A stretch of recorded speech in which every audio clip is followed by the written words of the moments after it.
Musharrixiinta u taagan doorashooyinka isku sidkan ee wakiilada iyo deegaanka Somaliland ee gobolka Togdh iyo degmada Burco ee xisbiga mucaaridka ah ee wadani Injineer Axmed Maxamuud Cabdilaahi Fannax iyo Maxamed Xirsi Axmed Maxamed Case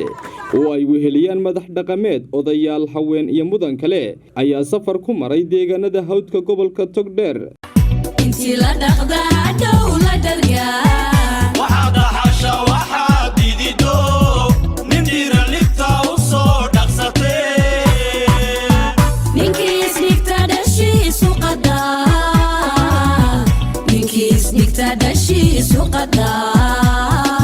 ujeedada safar hawleedkan ayaa daaranaa furitaanka 17 xafiis oo labadan musharax ay ka furteen deegaanada Kabadheere Ismaaciil Xuseen Balli Samatar Ceeg Goroyaxun Harada Bisiqa Ceelasha Bilcille Xuseen Xamar Waraabeeye iyo Sanyare kuwaas oo dhammaan qayb ka noqon doona dardargelinta ololaha doorashooyinka Somaliland ee labada musharax waxaana waqtigani deegaanadan ay marayeen ay kala kulmeen soo dhaweyn iyo taageero waxaan ku soo dhaweynaynaa labada musharax ee looga sharaxan golaha baarlamaanka iyo golaha deegaanka iyo wafdida ballaaran ee hogaaminaysa ee coqaashu hormuudka u tahay halqiga jooga Bisiqa musharaxiyada waanu bixinaynaa waanay naga helayaan haddaynu reer Xuseen nahay waxaanu ku ballaneen ballankii aynu lahayn waa inay fuliyaan oo hirgalo oo uu meel maro haddaanu nahay reer Ismaaciil Xuseen waxaanu diyaar u nahay waxaanu ku ballannay ilaahayna waxaanu ka baryanaa ilaahay nagu guuleeyo kala waanu siinayna sidaasaan ku siinayna maanta xadhiga nooga janay xafiiska mar labaad iyo mar saddexaad midnimada reertan taageer waxa weeyaan waanu la shaqaynaynaa labada xildhibaan haddaanu odayaasha bilcille waxa weeyaan waanu la shaqaynaynaa si waxan baanu u shaqaynaynaa waanu jeestaynaynaa halka martan mu maray reer bilcille oodkii bilcille waa mahadsan yihiin xildhibaanadan iyo wafdigan ballaaran ee noo yimi annaguna waa soo dhaweynaynaa waananu u diyaarsan lahay taladeena iyo meeshii uu magaca reerku go'aanka ku qaatayna waa tixgelinaynaa injineerka Axmed Maxamed Cabdilaahi Maxamed Xirsi Axmed ugu ballan qaadnay codkayga kaluun mar baa la gowraca leeyay musharrixiinta ayaanu halkan u taaganahay iyagaanaanu codka siinaynaa Maxamed Xirsi Axmed iyo Axmed Maxamuud Cabdilaahi waxaan u haynaa cod xagrashala intaanu ku qaadnay Ismaaciil Xuseen nagamay lumin waynugu fogtahay waanu adkaynay waxaanu siinaynaa codka hadii ilaahay ka dhigo labada xildhibaan dadweynaha qiimaha iyo qaayaale ee goobtan harada maanta ku soo dhaweeyay waftigan reer Xuseen ee aqalada furaya aad baan mar labaad iyo mar saddexaad ba ugu mahadcelin labadan musharax Axmed Maxamuud iyo Maxamed Xirsi wixii aan naga doonaysay waa naga helaysaa dhankooda madaxda dhaqanka odayaasha haweenka iyo mudanka qaybta ka ahaa safarkan lagu furayay xafiisyada ololaha labada musharax ee Injineer Axmed Maxamuud Cabdilaahi Fannax iyo Maxamed Xirsi Axmed Maxamed Case ayaa uga mahadnaqay dadweynaha soo dhaweeyay markii horeba go'aansanay inaynu ku taagnaano inaanu reer Xuseen xildiid aanu meel kala marin waxaan idin leeyahay talo waa mid haddii xildhibaanadiina soo saartaan oo aafartiina ku ciil baxdaan oo ku hagar baxdaan meesha aad arkaysaan bariish buu idin noqon lahaa waxaa la doonayaa maalinta codaynta inaynaan astaanta aynaan ilaawin iyo nambarka injineer Farax oo kale waxa weeyaan astaantiisu ahaanta Maxamed Xirsina waxa weeyaan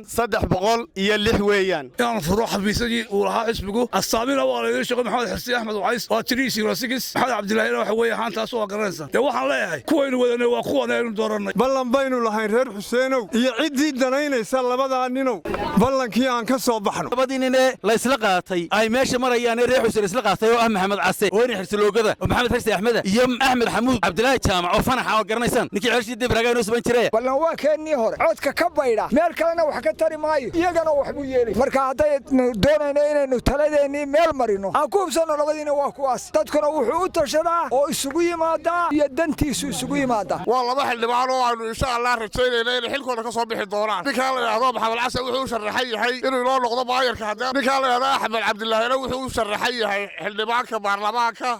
waxaynu rajaynaynaa inaynu wixii aynu xaq u leenahay aynu ummadana doorato xaq u leeyahay insha Allah inoo soo dhicin doono sida aan noo soo dhaweysay ee aan noo deeqday maanta codbixintoona waynu noo deeqo sida aan noo soo dhaweysay si laag waxaan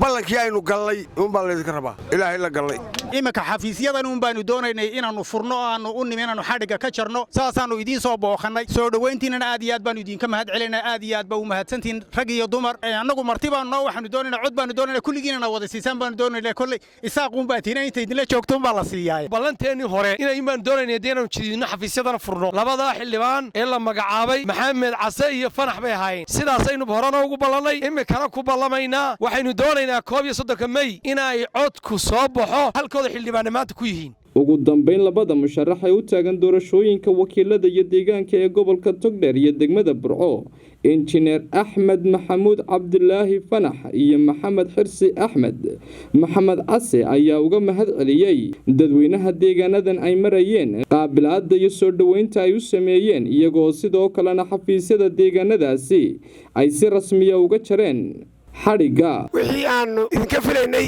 iyo labadeedba waa idinka arag Allah ha idin barakeeyo maanta maalin orolo ma ahayn xafiisyadena furanno idin soo salaano waxa joogtaan soo ogaano waxaan bayna doonanaa isku waanino hawshii way noo bilaabaysaa wax badan nooma harin kaarkeena haysano barada iyo astaamahana istikarada ku qorayna aad si fiican ogaataan barbarkay ka baxdaa waa bakeela qareen inaad saa kula shaqaysaan oo aad ilaashataan codkiina siisaan muhiimaddu waxa weeye inaynu ilaalino go'aankii madax dhaqameedka ee ahaa in la ilaaliyo midnimada iyo isku tashiga maanta waxa weeye maalintii guryaha la furay xariga laga jarayay waxaan idin rajaynayaa insha Allah bidmilaahi kariim taageeradana siisaan inay noqoto mid aynu ka guul gaadhno oo aynu ka dhabayno annagu waxaanu xildhibaano qaran baa u nahay waxaanu nahay xildhibaano reer Togdh reer Soomaaliland oo dhan ummadda waxaan ugu shaqeynaa si cadaalad hadii la raali ka noqdo waxaanu ka doonaa codka reerna codkana siiyaa waa fahmi kaysa xirsi bulsha TV